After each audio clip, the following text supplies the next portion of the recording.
Hi everyone, my name is Laura Wood, and today we will be exploring the power of perspective with Hey Little Ant by Philip and Hannah Hoos, illustrated by Debbie Tilley. I will be structuring my story drama around a theoretical grade 2-3 split class, and true to real life, this class will have a variety of learners and skill levels that I will need to extend or simplify my activities to accommodate.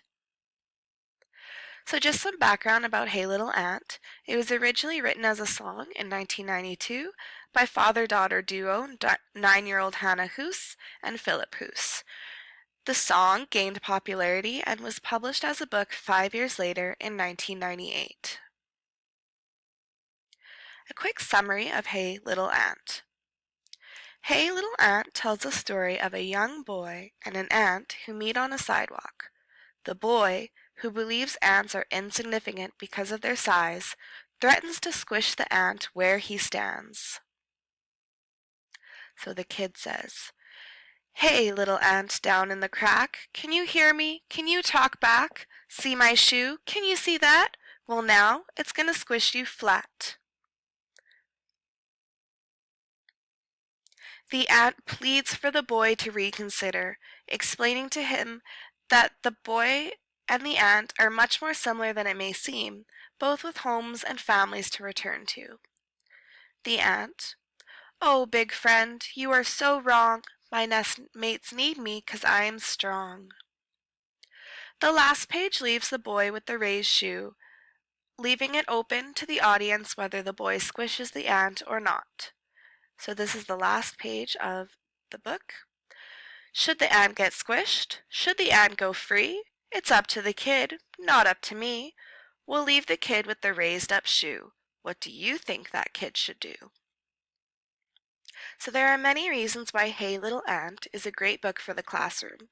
Specific to drama, it has a couple qualities I would like to point out. Firstly, it has many opportunities for personal connections. The open ending challenges students to think critically and maybe draw upon some past experience they have had with ants.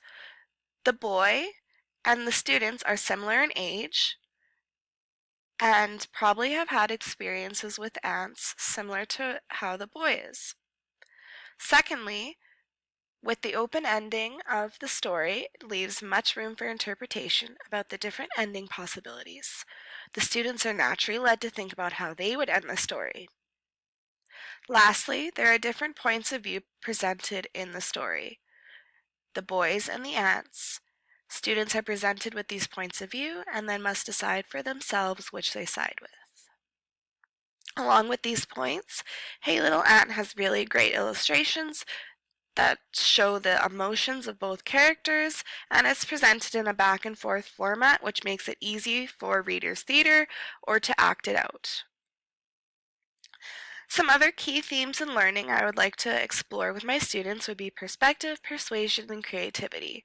Perspective can be translated to other areas such as respect, empathy, and understanding, and other classroom issues such as bullying or peer pressure. I think this would be a great way to introduce persuasive writing to my students and explore the reasons to squish or not to squish the ant. I think it also invokes critical thinking, which can be a skill that can be difficult to teach outright. So I think the natural open ending challenges students to think critically about their personal experiences with ants. Some applications. So for drama, I think it'd be great to create your own ending, some tableau, perhaps the ending or different parts of the story. I think dramatic playing and role would be great, whether you're the role of the boy, the ant, or other students in the playground watching the situation unfold, or perhaps the ant's family playing for the boy to let their dad go free. Cross-curricular, I think language arts, obviously writing and role, and introducing the idea of persuasion. For science, you could research more about ants, and social studies, you could explore Venn diagrams or charts in comparing the boy and the ant. So lastly, we have some key questions and understandings. I would want my students to focus on, if you were in the boy's position, would you squish the ant? I would also like my students to think about how they and the ant are similar and what past experience they have had with ants.